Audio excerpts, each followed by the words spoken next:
Hello, this is Thom Stecher. I'm really happy to be with you.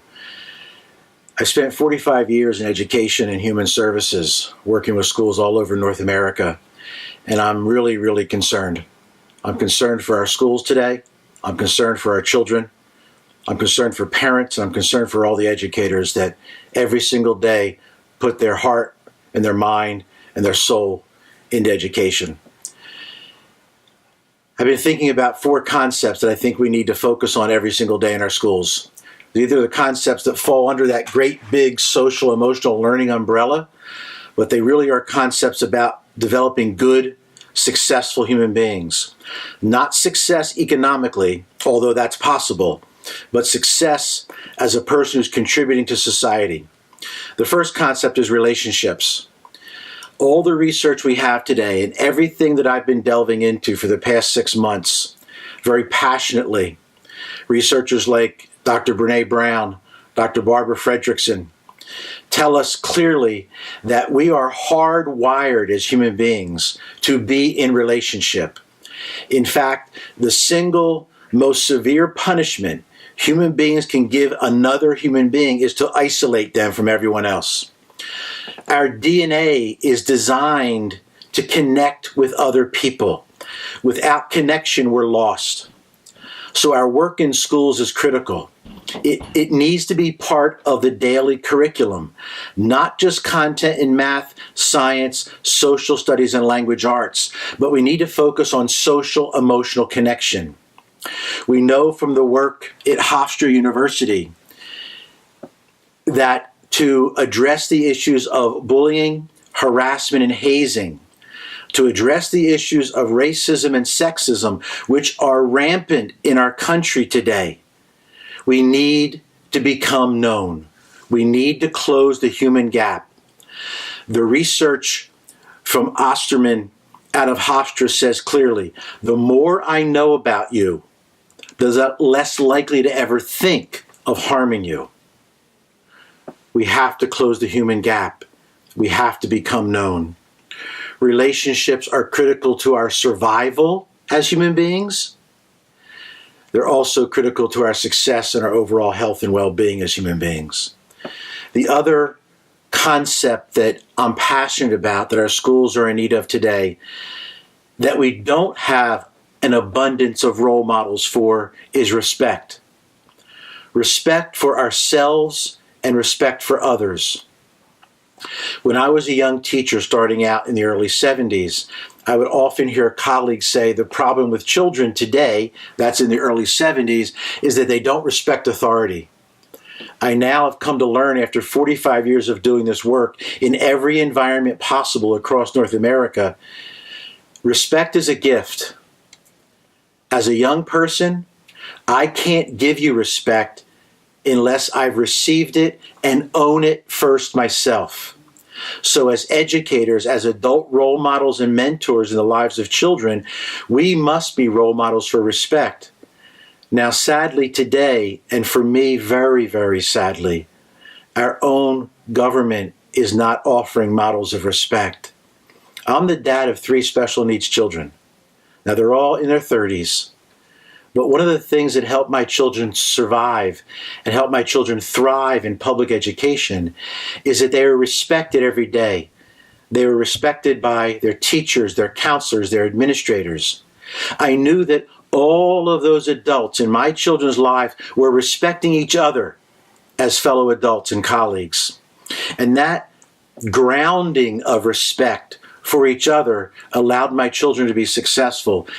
We need to revive respect for self. We need to revive respect for each other within our school systems. And that needs to be modeled from our superintendents, from all our building administrators, all our educators, regular ed and special ed, and then eventually all our parents and children. The other concept that is a significant passion of mine is responsibility. And I want you to take that word and I want you to break it in half. Response ability. The ability to respond to whatever life is offering me, whatever challenge I'm put into. Responsibility for me means I'm responsible. I own everything I think, everything I feel, everything I say, and everything I do. No one can make me do anything. I have two great role models for responsibility. One is Dr. Jack Canfield, who in 1972 wrote something on a blackboard that I have never forgotten. He wrote E plus R equals O. E stands for the events of life.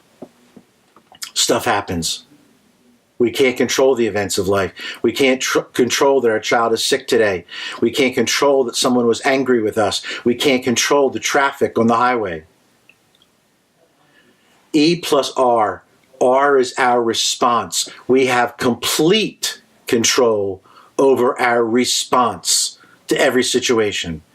Traffic on the highway, I can put a different song on the radio that soothes me. My child is sick. I can hold their hand. I can rock them. I can give them medicine, take them to the doctor. The other letter in that formula, E plus R equals O, is the outcome.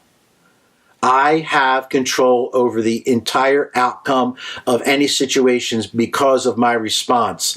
Now, if you're challenged with that, let me bring you to another role model, Dr. Viktor Frankl. His book, Man's Search for Meaning, reminds us about responsibility. Viktor was a Jew in Nazi Germany. He lost everything he had and everyone he loved. As he sat in Auschwitz, he says to himself, later writes, the last of all human freedom is to choose one's response in any set of circumstances. The ability to choose comes up again and again in all human research and in all human interaction. Our choice can make or break our day.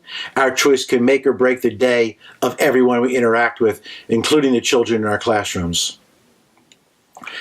And lastly, after responsibility, resiliency.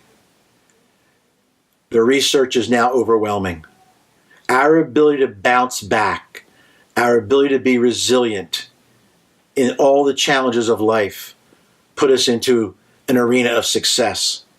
So many school districts we have the privilege to work with today have asked us to help them with resiliency skills and strategies and wellness skills and strategies. In my mind, they're all part of this great big puzzle of integrating social and emotional learning into our kindergarten through 12th grade curriculum. So it's our pleasure to work with you in helping reinforce the importance of relationships, the importance of respect for self and others, the importance of taking responsibility for everything we think, feel, say, and do, and finally, being able to bounce back, being able to be resilient. Thanks for joining me today.